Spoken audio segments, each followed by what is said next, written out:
Welcome, everyone, to RB1 a Fantasy Football Podcast, part of the Big Team Podcast channel. I am your humble host, once conducted the now completely dead Devin Funchess hype train. Rom-com aficionado said Christian McCaffrey would go 1,000 before it was cool.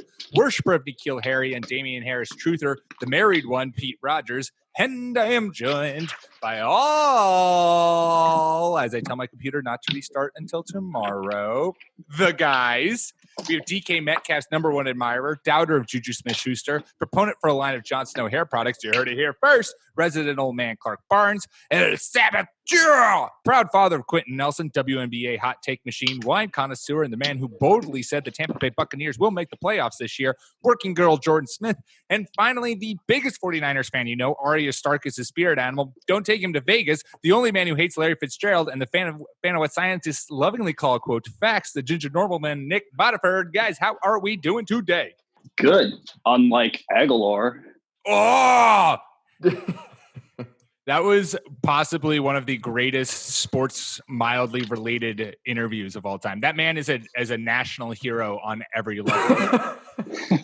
I felt that on a spiritual level because there's just a dire situation going on, but you just got to get those references off.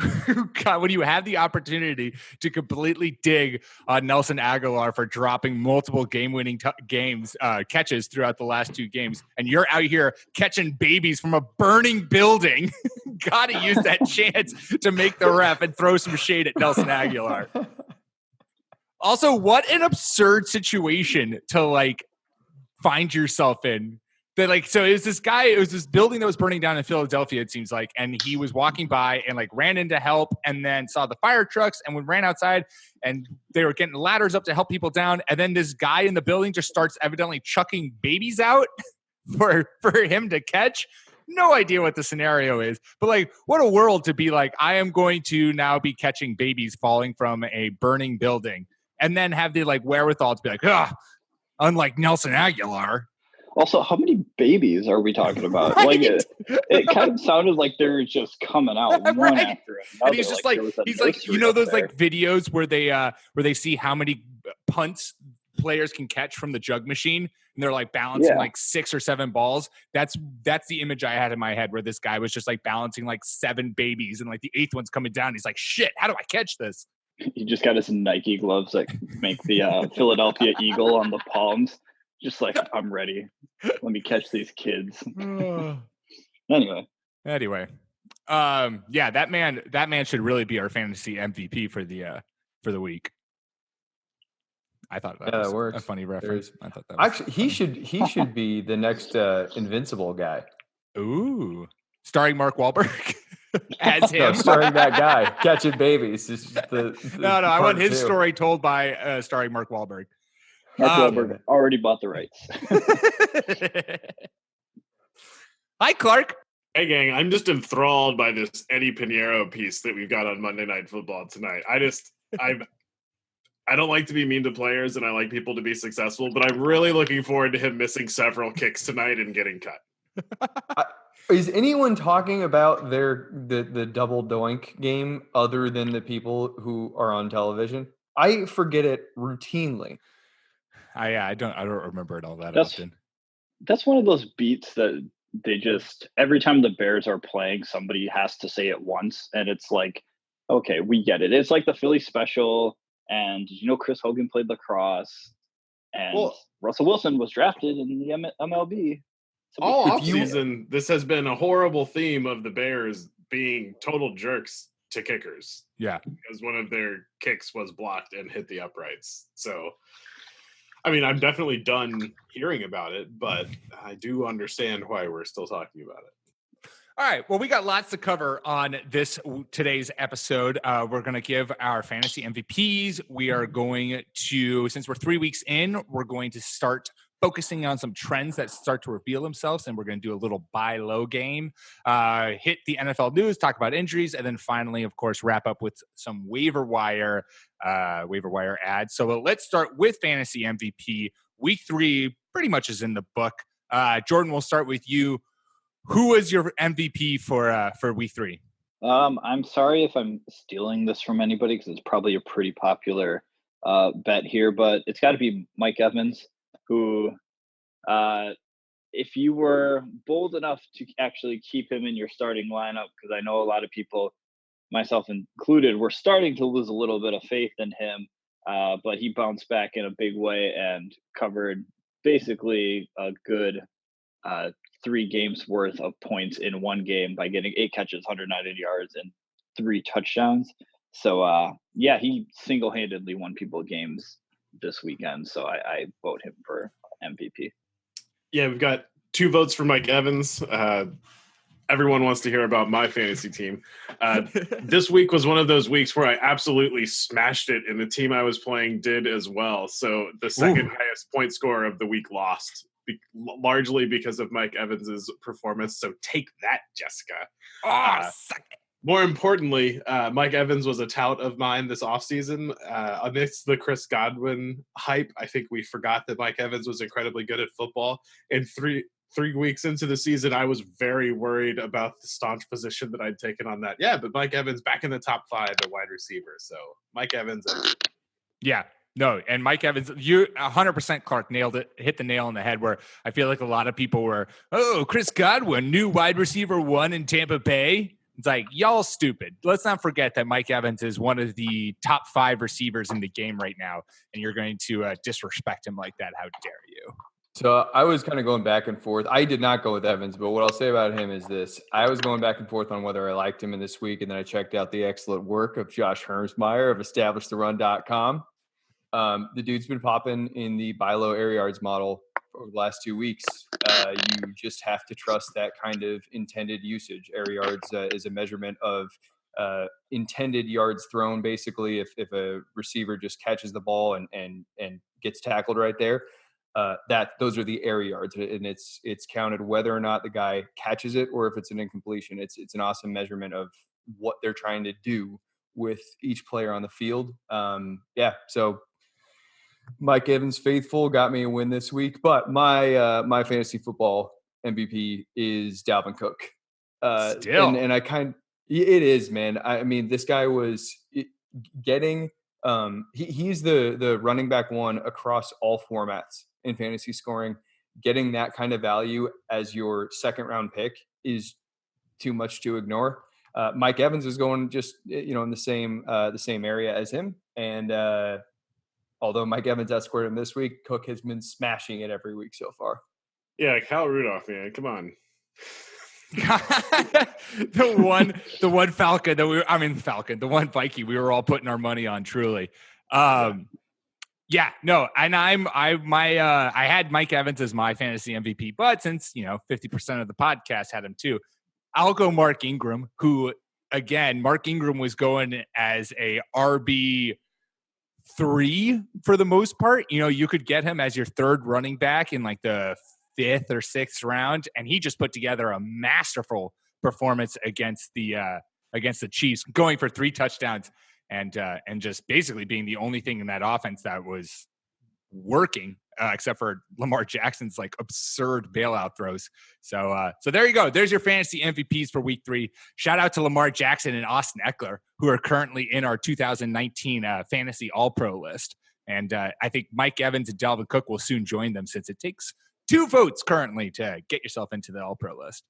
One thing on the Mark Ingram situation. I just saw one tweet, and I feel sorry that I can't remember who said it, but it was something along the lines of, turns out the Mark Ingram role largely dependent on Mark Ingram. That was Matt Williams of so good. FakeTeams.com. Yeah. Okay. Thank you, Nick. Such a good quote. Yeah. Spoiler alert. All right, let's hit up some NFL news. Unfortunately, the headline of the news is we have lost our first true fantasy star. Saquon Barkley sprained his high ankle sprain against the Buccaneers on Sunday, and will be out 4 to 8 weeks. Wayne Gallman is the RB2 there. Like, he's probably going to be their starter. But, Nicholas, do you trust Gallman? And what do you think of the Giants' backfield moving forward? Man, that's a tough one. So I'm actually yeah. So, okay. Do I trust Wayne Gallman? No, but given that he is going to be going up against the Washington football team at home, I think you could do a lot worse if you are in need of running back help. Now, the Giants' schedule, the Giants' schedule gets a little tougher in the 2 following games. But for this week, yeah, I would be game to pick up Gallman if he is the projected starter. Is there, if Paul Perkins is gone, is there anyone behind him that could I don't think usurp so. his role? I don't think so. I Elijah think this is Penny is listed as third. damn Clark Burns pulling Well, the depth chart out of your booty. I went to Our Lads and looked at the depth chart 5 minutes before the pod. So totally. Sure. I think this is a situation where we see someone added, and if it's someone who's maybe had some problems off the field but is talented, we'll look out for it. Or someone like Jay Ajayi, who I'm still really kind of baffled why he's not on a team, but he's not on a team in 3 weeks into the season. So this one will be tough. I'll look out for who gets added and maybe get excited about that. I think Ajayi is still at the tail end of his ACL recovery. Yeah, but he would be someone who I think could fit nicely. My biggest reservation about Wayne Gallman, like for the most part in an offense, when the number one running back or position player of any sport goes down, more or less the person behind them is the guy, right? You're confident grabbing him and thinking that you're not going to get the exact same, but like pretty reasonable production. We were all thinking that with Tony Pollard and Ezekiel Elliott. You think that now with Alexander Madison and Dalvin Cook if he ever goes down. But I just think that Saquon Barkley is too unique of a person, and this Giants offense is not run like it doesn't have such a run strategy that you can plug anyone in there and they will have consistent success. That it's not like Wayne Gallman's going to be anything near Saquon Barkley, and so I don't think that you need to rush to add him. I think there are other running backs on the waiver wire, maybe who we will touch on later.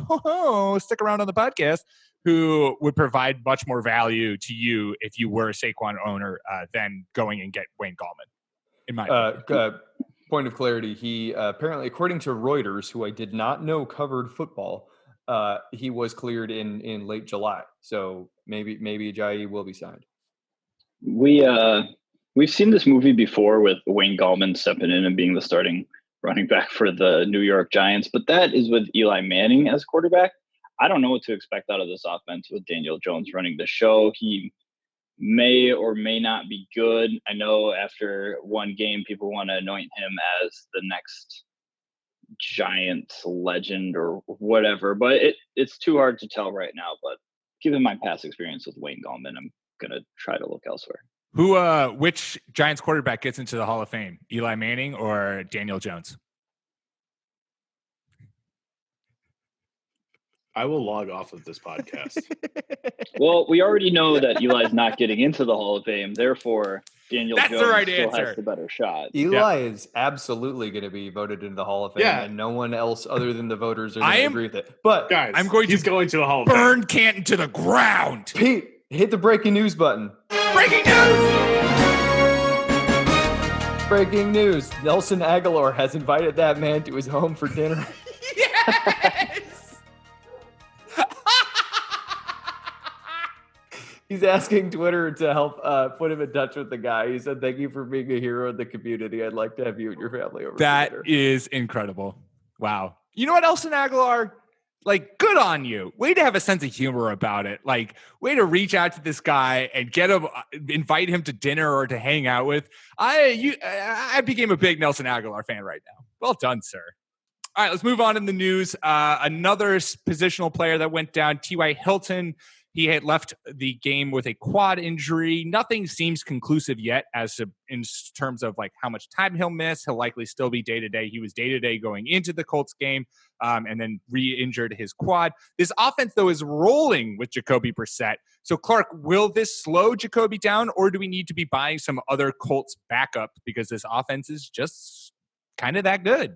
I think if you can get Paris Campbell for free, I would go get him.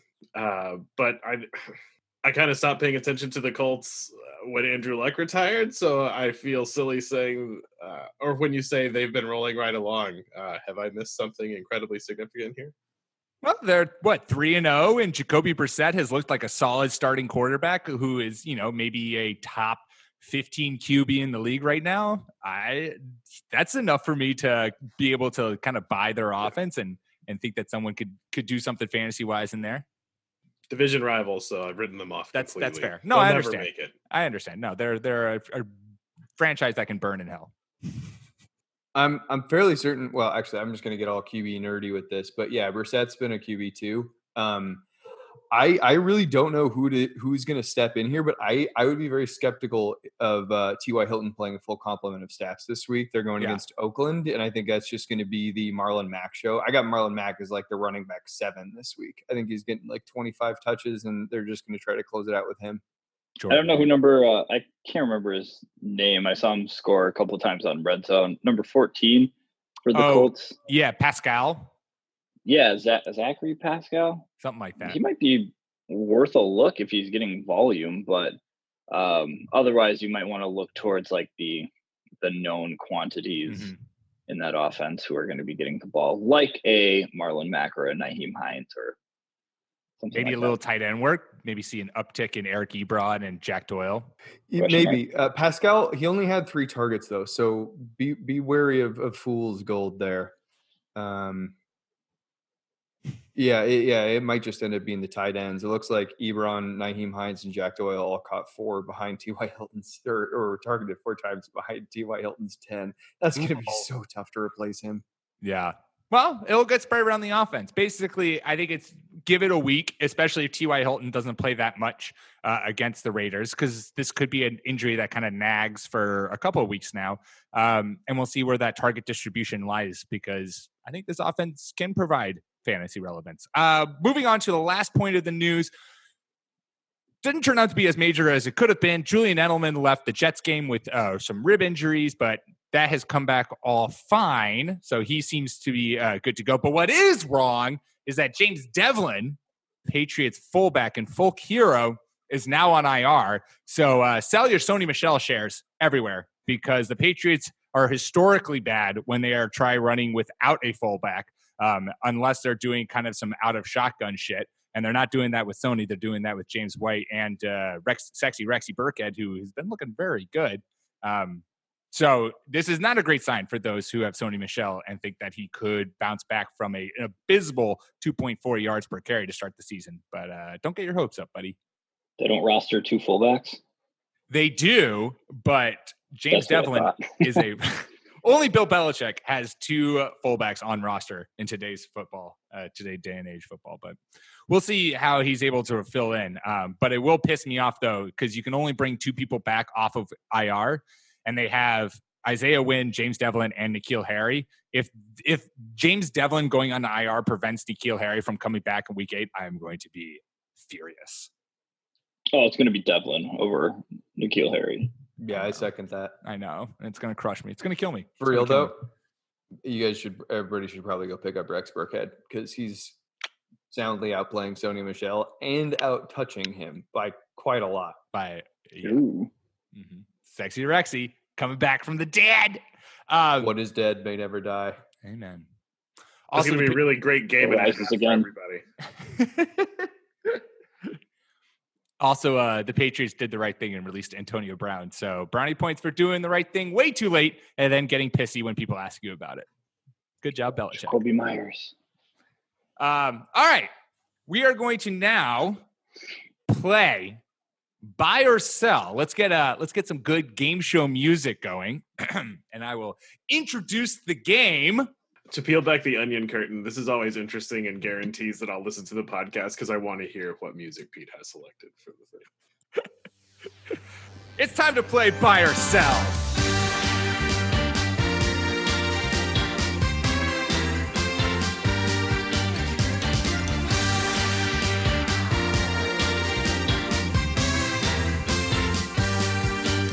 I am, of course, your host, Peter Rogers, emphasis on the D, winky face.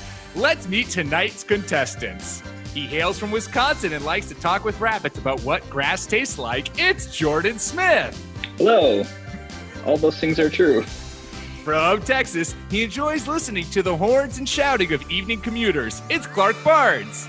Hey, Pete. And our final contestant, he thinks that we're all living in a simulation, and he's a 5th-level priest brought to the world to bathe people in the light of our computer overlords. It's Nick Potterford. Do you normally do these intros? This is blowing my mind.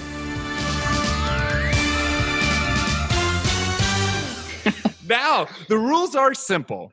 I have 5 different statements that are true at this moment, and you 3 men will tell me if you are buying or selling them. To make things interesting, you 3 will be playing against me, the house. For every statement that you all unanimously agree on, you'll get a point. For those where only one of you disagrees, I get a point. The goal of this game is to see if Nick can conform with a group. We shall see. Let's begin. All right. Statement number 1. Tell me if you are buying or selling this. Clark, we will start with you, and then we'll go around. Mark Ingram will rush for over 10 touchdowns this season. That's tough because we get excited early and it's a long season and running backs literally run into angry concrete walls every week. But I'm going to buy it. I'm buying because it definitely looks like he's the lead back there. And I feel like he's going to be like the consistent goal line option as well for Baltimore, as long as Baltimore, doesn't air it out too much. Yeah, man, he's already at 5. I'm absolutely buying it. He only has to play like 3 more games to hit that. All right. Well, that's a point for you guys, our contestants. Well done. Way to coordinate your answers. If there was a correct answer, which there's not, I won't say there is, that is the correct answer. I am 100% buying that Mark Ingram will rush for over 10 touchdowns. Not only is he already at 5, but we have seen him thrive in this Ravens run-first offense. He has just like fit perfectly into it, hasn't lost a beat since, age or changing offenses, whatever it is. He has just looked incredible. And so I think it's a lock for him to finish with double-digit touchdowns and probably lead the NFL in touchdowns, especially since he's already there. He can put in another 5 in the next 6 weeks and then get replaced by Nick's favorite rookie running back, whose name I'm always blanking on. But he assures me is going to replace Mark Ingram. Did y'all know got to get more touches? You stream Monday Night Football on Yahoo on your phone now? I'm learning something new tonight. Doesn't the ESPN's broadcast is so bad that I hadn't cared for the first 2. The NFL app doesn't NFL app play everything, or is it just play Sunday games? I know Game Pass does after the game starts. Right. But anyway, Mark Ingram. Woo! Clark is focused. All right. Scores currently. Contestants 1, Pete 0. Statement number 2. And we will start with Jordan, you this time, and then we'll go around the horn. Stephon Diggs is unstartable in fantasy going forward. Are you buying or selling? I'm selling because there are 3 positions in which you could start Stephon Diggs. I'm not buying him as a number 1 wide receiver going forward. I just don't think the opportunities are going to be there unless something completely different changes with the Minnesota offense, which we've seen it can, because that's what happened last year. But I think he's a pretty big boom player. So you've got to have him in your lineup somewhere if you drafted him. Clark.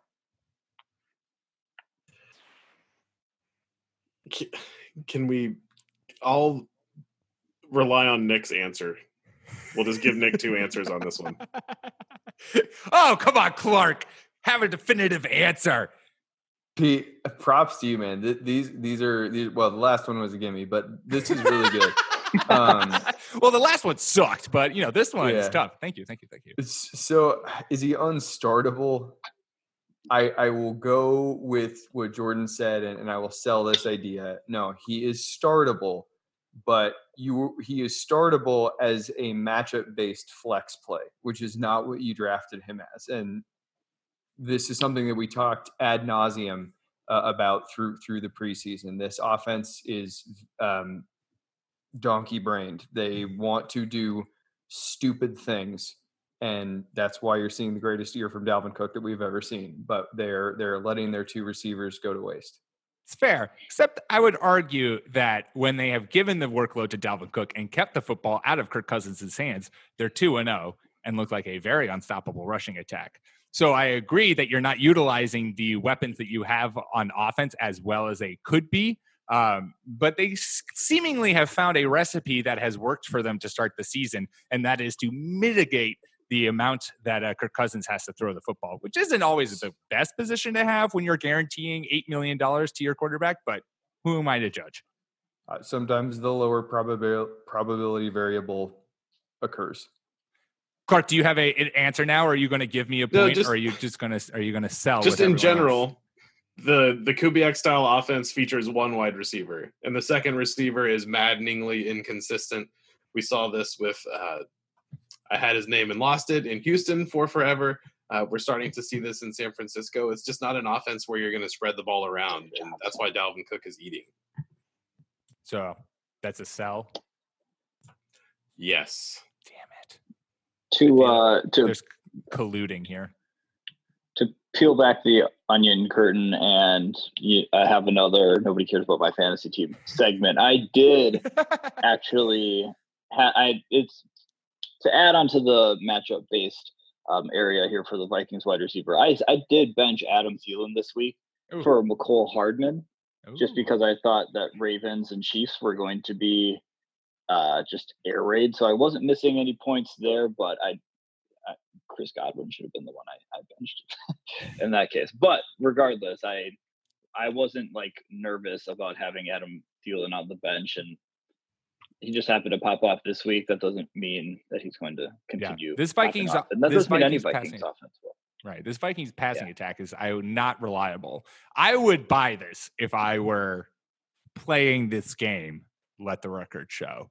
I think Stephon Diggs is unstartable. That I think that there are plenty of other options out there who are consistently getting you far more points, and that you can do much better than having Stephon Diggs, which is, not obviously what you want for him, but it's the reality that we all have to be faced with.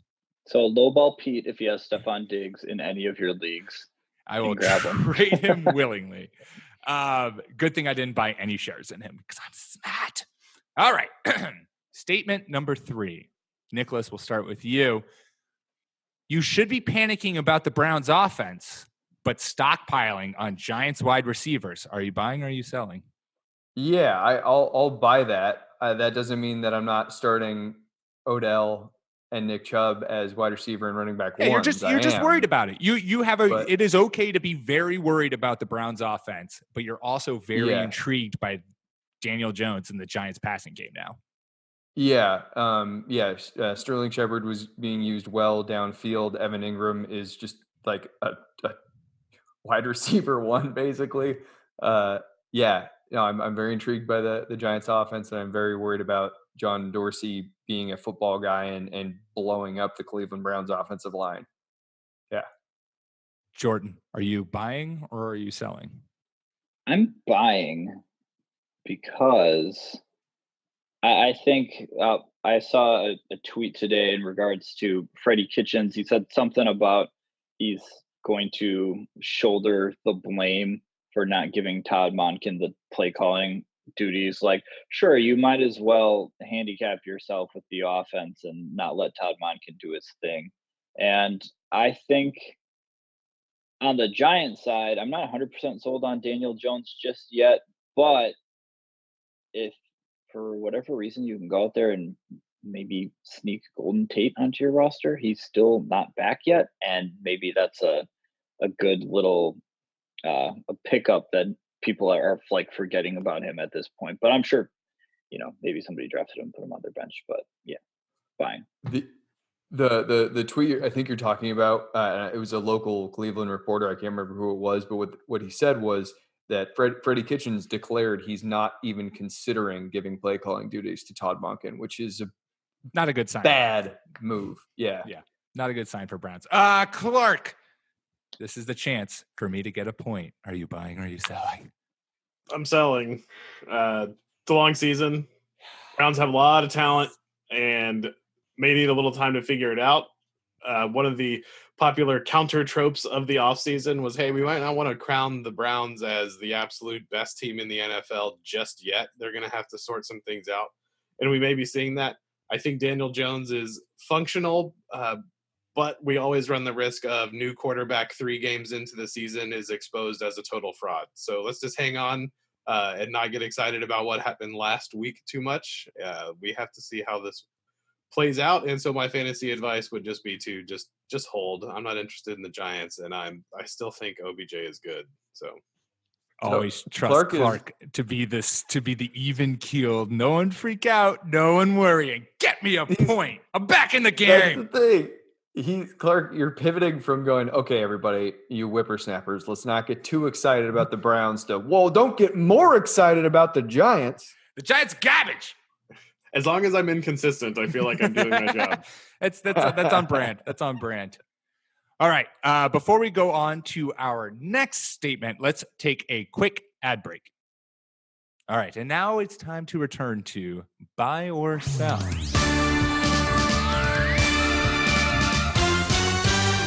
All right. Statement number 4. Clark, we'll come back to you here. Chris Carson will be replaced by Rashad Penny within the next 3 weeks as the Seahawks starting running back. Buy or sell? Sell. Emphatic. With Emphatic no dialogue. There's no facts to back up my sell, but I am selling. Damn it. Nicholas, buy or sell? What was it that he's going to be replaced? I'm selling that. Yeah. After the game, Pete Carroll basically just went, yeah, no, I love Chris Carson and we believe in him. He's still the guy. Rashad Penny's not a good running back. And I mean, he looks good. I'm not going to say anything. I don't want to sway any opinions. Jordan, buy or sell? I am selling, not as emphatically because I'm a little bit worried about just the fumbles as a fantasy issue, but I still think he's going to be the starting running back. To kind of piggyback off of what Nick just said about Pete Carroll, I just got an update like literally minutes before we started the podcast that Pete Carroll said, because we do believe in him and we're going to continue to show him that when he addressed the 3 fumbles in as many games. So I feel like the Seahawks are one of those teams that tells you exactly what they're going to do, and they're not playing around. They're showing you exactly who they are. Yeah, that's fair. My worry is simply that he's fumbled in 3 times in 3 games. They've all been costly fumbles. If he continues to have ball security problems, then they're going to have to bench him, right? You can't keep playing a guy who's just can't hold on to the football. So I think he's got one more fumble in him before Pete Carroll's like, okay, we can't keep putting ourselves in, behind the 8 ball because Chris Carson can't hold on to the football. So, Pete, what I will say is it was rainy day out here in the Pacific Northwest on Sunday. Like, when is it not, rainy. Nicholas? And well, it's not for their next. Oh my God, I just lost the schedule here. They're going to Arizona, and then they get the Rams, so then they're going to Cleveland. Obviously they're not going to get anything next week when he's probably, if he fumbles in the very dry air of the indoor Cardinals stadium, then we have a problem. But I don't think that's happening. Well, sometimes all that dry air can cause cracking and skin problems. So hopefully the training staff is on top of that. Yeah, there you go. There are many ways to fumble a football, Nicholas. Dry, cracked skin. Way above wet football. Let me just say. Okay, let me be on the to first the to tell next you. one. Well, first to tell you. Well, all right. Well, you guys have beaten me in this game, so I can't come back and win, which is dumb. But I'm going to cheat because I'm the house. I'm making it 6 questions now so that I can come back if I can find disagreements. Mainly because I had 6 and I like all 6. So we're going to go through these quickly, though. Statement number 5. That's what we're at. Statement number 5. Jordan, we'll start with you. Philip Dorsett is a top 15 fantasy receiver this year. Buy or sell? Let the record show he is currently wide receiver 13. In that case, I'll sell. I think that there are 15 other better wide receivers than Philip Dorsett. And while he's number 13 right now, I think that he'll regress more back to the norm. Like, I'm trying to think of it in terms of like ADP. I don't think Philip Dorsett was drafted by anybody in the first 3 rounds, unless you're a big Patriots fan. So I will sell on Philip Dorsett remaining in the top 15. Clark, buy or sell? I'm gonna sell. Top 15 is aggressive. Nicholas? I'm flabbergasted. This is even a question. It's absolutely Because you're so. definitely buying, right? That's what you said. Nick, wow, I'm back in the game. If I had said top 20, would more people have bought that? No. He also has to be like the top receiver on his team. But and he he's has maybe, been. He's been the main thing is that he has been the number one touchdown getter in the Patriots offense, and that with Julian Edelman banged up, with no Antonio Brown, thank the Lord, with Sony Michel doing absolutely nothing, and their tight ends not being existing, like Philip Dorsett is going to consistently have a role. He's going to consistently see those like 3 to 5 targets deep every game, and teams just seemingly forget about him with some regularity, and so he's bound to bust off each game like one 40-yard play that could be a touchdown, it could be not. I wouldn't be surprised if Philip Dorsett has like, I don't know, 8 touchdowns this year. Is that crazy? Am I crazy? Let me see what Philip Dorsett's stats were last year. Look, let me know when the Patriots play a real defense, and then we can have this conversation. Well, that's Buffalo. They get Buffalo this week. You're kind, Jordan. Yeah, I was going to we'll say see. a real team. You said defense. But shit, fair. I mean, they don't have to. They play in the AFC East. No, he's not going to finish as a top 15. He's not going to finish as a top 20. If he manages to finish as a wide receiver 3, if he's between 25 and 36, I will be very impressed with him. Okay. Well, there you go, Phil. There's your goal. To make you feel better, Pete, I would prefer to buy Josh Gordon and Julian Edelman both finishing in the top 15 over Philip Dorsett being. Yeah, I want to hype up Philip Dorsett. He's been really good to start the season, and I love hyping up failed Colts draft picks, Clark, that then go to an offense where they know what to do with them, and they suddenly look good. For the record, Pete, liking you as a wide receiver has been an absolute death knell this year. Yeah, this is true. I have not been great when it comes to my fandom producing good wide receiver seasons so far. I don't want to start this year. I don't want to linger on Philip Dorsett for too long, but I believe it was our good pal Danny Kelly who kind of made the note, or maybe he just said it and he's relaying it from somebody else. So sorry if I'm not crediting you correctly, but he said something along the lines of, if you notice, the receivers that are having the fastest start to the football season are just like the burners, the ones that you just send directly down the field or across the middle on some drag routes. Because if your offense isn't like fully where you want it to be just based on the limited amount of practice time, like you just get it in the hands of your fastest football players and make it a track meet. So yeah, that was DK. He's just one of those guys. Shout out to fan and DK, friend of the podcast, Danny Kelly, friend of the podcast. Thank you. Shout out to that. We know famous people. All right. Final statement for the game. I can't win no matter how many statements I make. I tried to cheat, couldn't do it, but this is a good one. Last one. Nick, we'll start with you. Buy or sell, every Chiefs receiver is matchup proof and they must start for the rest of the season. Oh my God. Show me where the lie is, Nick. Yeah, that's a fun one. Okay. All right. So is every Chiefs receiver, can we specify like in 3 wide sets? No, just every Chiefs receiver. Mecole Hardman, Demarcus Robinson. You have Tyreek Hill when he comes back. Sammy Watkins and I'll throw Travis Kelce in there, but Travis Kelce, ignore that. I'm saying wide receivers. Can we qualify it as starters? No, that's what I just tried and he rejected it. Like you will play them. You cannot take them out of your starting lineup. Do not bench these guys. Yeah, I'm briefly just perusing their schedule. No, I'm going to sell that. You are going to be able to take some of these guys out of your lineups, but the fact that I think all of us are going to have to at least momentarily consider this one speaks to how awesome all of these guys are as fantasy options. Clark, buy or sell? I'm going to take the spirit of what you're trying to say and buy it. Yes! The Chiefs are rocking and rolling. We were talking about this in our internal communications tool today. someone said, "Oh, Pat Mahomes is really good," and I said, "Hey, wait! Remember, Pat Mahomes can't be good this year because he was so good last year." No, it turns out he's very good playing for Andy Reid, and I think we're going to see another amazing season, and so that creates a big pie for all these guys playing with Pat Mahomes. So yeah, I'll take the spirit of what you're saying, and I will buy it. Thank you. I'm going to force you to adhere to. I'm not talking about the 7th string kick return. Yes, no, I'm not referencing that. Jordan, buy or sell? Yeah, I fully get what you mean, but I'm going to sell on a semantics standpoint. I think you guys are the worst. Clark, I love you. You too.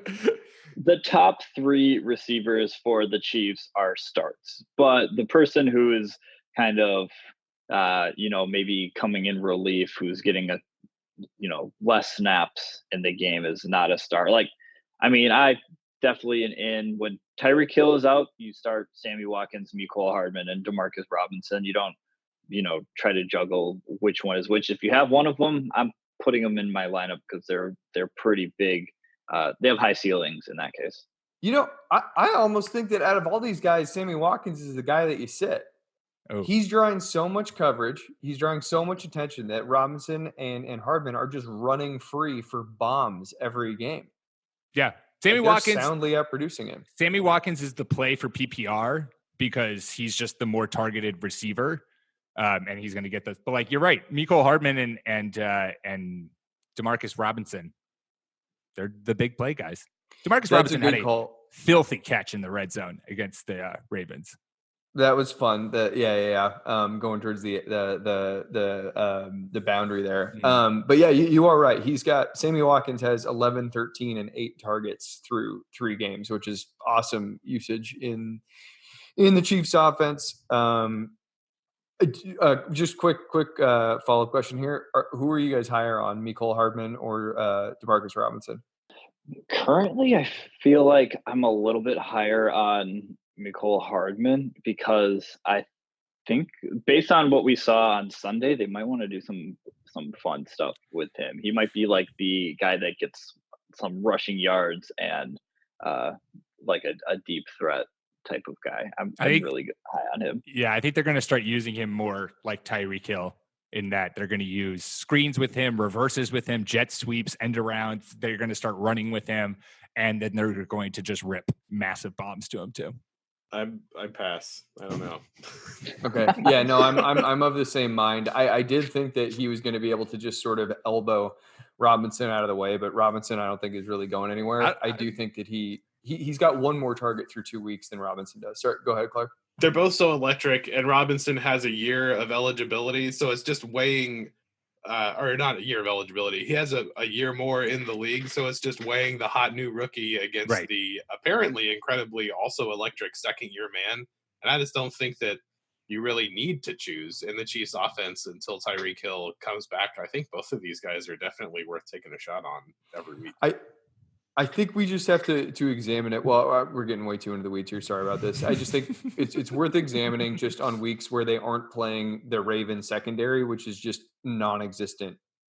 They're just the matchup to start your defense. But I just don't think that there's a secondary that can exist with the Chiefs until the AFC Championship game when they play the Patriots. That's the only secondary that's deep enough to run with. I really hate that you're not just bragging on your team and that you're right. It's the truth. Well, depending on how Vic Fangio gets the Broncos going in Week 7, that could be a problem. Minnesota in Week 9. Okay. Well, anyway, we no. The Broncos do have a good secondary. They do have a good secondary. They just don't have a pass rush. And I think if you Patrick Mahomes is reaching that level of if you can't get pressure on him immediately, he's just going to pick you apart. Okay. Let's finish this up, wrap it up, because we got a hard stop. Quickly, Week 4 waiver wire ads. You got one person to add off waivers. Who are you getting? Quick and succinct. Jordan, we'll start with you. I've been buying stock in dynasty leagues for this guy for a while. Preston Williams. I know he plays for the Dolphins. He's a rookie, but he's been averaging 9 points a game, and he's got 12 targets the other day. Miami's going to be consistently losing, so he's going to be consistently involved in the pass game. And with some bye week drama starting to stir up in a couple weeks, even as early as next week. He might be just worth a flyer for boom or bust to kind of keep you treading water at a certain spot if you need it. Yep. I agree with that. We talked about the guy who I think you should go add off waivers. He's available and he's only owned in 37% of Yahoo leagues. Golden Tate, even if you don't trust Daniel Jones to be as great as he looked in his first start, he is a better quarterback than Eli Manning. And that passing attack is going to look better and be better under his tutelage and under his leadership. And Golden Tate is going to come in and be, if not the number one receiver, he's going to be the 1B receiver in that offense. And I think we all forget how good Golden Tate can be. And I think he's going to look it and be it in New York this year. Nicolas, who are you adding off waivers? Danny Dimes. We talked about on the podcast last week. Daniel Jones, for those not in the fantasy obsessive pool. We talked about him on the podcast. We talked about him on the rundown, both in the video and in the notes. His floor is made of rushing points, and we love that for our early, mid, late season quarterback pickups. Look at Josh Allen last year. His upcoming games, the next 4 games, are Washington, Minnesota, at New England, and Arizona. Washington and Arizona, those are phenomenal matchups that he can absolutely smash. I have him this week as the quarterback 10.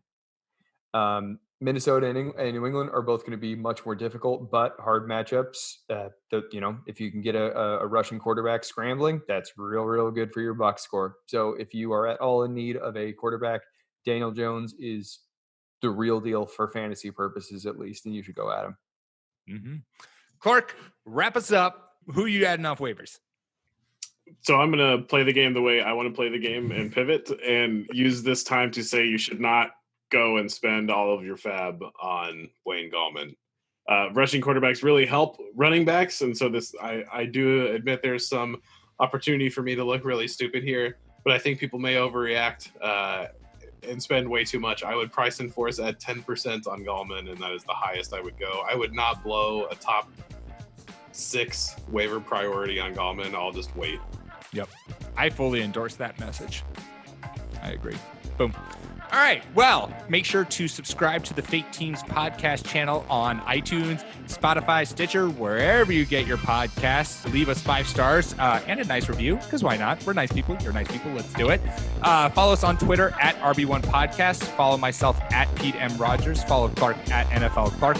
Jordan at Jordan_Smith27, and Nicolas at Ginger__Nick without a K. We will be back at you guys on Thursday to talk week 4 starts and sits. Until then, peace.